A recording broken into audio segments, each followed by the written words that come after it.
Israel से लड़ रहा हिजबुल्लाह अभी भी ताकतवर बना हुआ है। शीर्ष नेताओं के मारे जाने के बाद भी हिजबुल्लाह इजराइल के लिए मुश्किल चुनौती पेश कर रहा है। इजराइल के लेबनान ऑपरेशन से तमतमाए हिजबुल्लाह लड़ाके लगातार इजराइल पर मिसाइल बरसा रहे हैं। अब समूह ने अपनी ताकत का एक और नमूना पेश किया है। हिजबुल्लाह ने अपनी नई अंडरग्राउंड मिसाइल सुविधा इमाद 5 पर से पर्दा हटाया है। समूह ने इससे जुड़ा एक वीडियो फुटेज भी जारी किया है, जिसमें जीत हासिल करने तक इजराइल के खिलाफ चल रहे टकराव के लिए मजबूत प्रतिबद्धता को दिखाया गया है। फुटेज में हिजबुल्लाह के लड़ाके इमाद 5 मिसाइल सुविधा की सुरंग में प्रवेश करने से पहले जंगली इलाकों से मोटरसाइकिल चलाते हुए दिखाई देते हैं।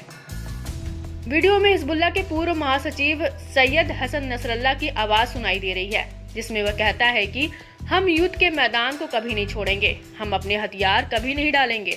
फुटेज में प्रतिरोध सेनानियों को सुरंग से गुजरते हुए दिखाया गया है, जो मिसाइल लॉन्च पैड और परिचालन इलाकों से लैस है।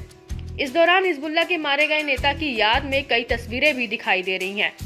इमाद 5 से पहले हिजबुल्लाह ने बीते 16 अगस्त को इमाद 4 नामक एक अन्य सुविधा का खुलासा किया था।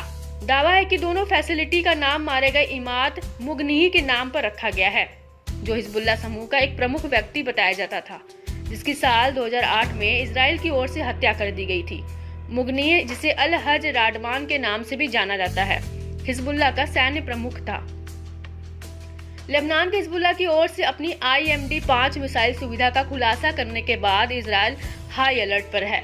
IMD 5 मिसाइल का अंडरग्राउंड बेस हिजबुल्लाह की बढ़ती ताकत को दिखाता है। इसमें मिसाइल लॉन्च पैड और ऑपरेशनल जोन है, जो उसकी रणनीतिक तैयारियों को दर्शाता है। दावा है कि इजराइल ने हिजबुल्लाह की सैन्य ताकत का अंदाजा लगाने में बड़ी चूक कर दी है।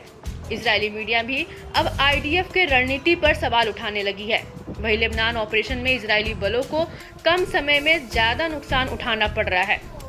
IMD 5 सुविधा हिजबुल्लाह के एडवांस हथियारों का जीता जागता सबूत है। माना जा रहा है कि हिजबुल्लाह के हथियारों के जखीरे को देख इजराइल पर दबाव बढ़ा है। मिडिल ईस्ट में हालात अभी भी तनावपूर्ण हैं। ऐसे में इजराइल को अब इस नए खतरे का सामना करने के लिए अपनी तैयारियों को पुख्ता करने की जरूरत बढ़ गई है। ये देखना काफी दिलचस्प रहेगा कि हिजबुल्लाह अपनी इस नई इमाद 5 सुविधा का कब इस्तेमाल करता है। इस बीच हिजबुल्लाह ने हाइफा के दक्षिण में इजराइल के एलियाकीम सैन्य अड्डे पर ड्रोन हमले का दावा किया। समूह ने बताया कि बेस में ट्रेनिंग बैरक और इजरायली सेना की उत्तरी कमान की इकाइयां हैं। हिजबुल्लाह ने मेतुल्ला बस्ती में इजरायली सेना के एक समूह को भी गाइडेड मिसाइल से निशाना बनाया, जिससे कई लोग मारे गए और घायल हुए। समूह ने कब्जे वाले शहर नेतन्याह के पूर्व में बेत लीड सैन्य अड्डे पर भी मिसाइलों की बौछार की।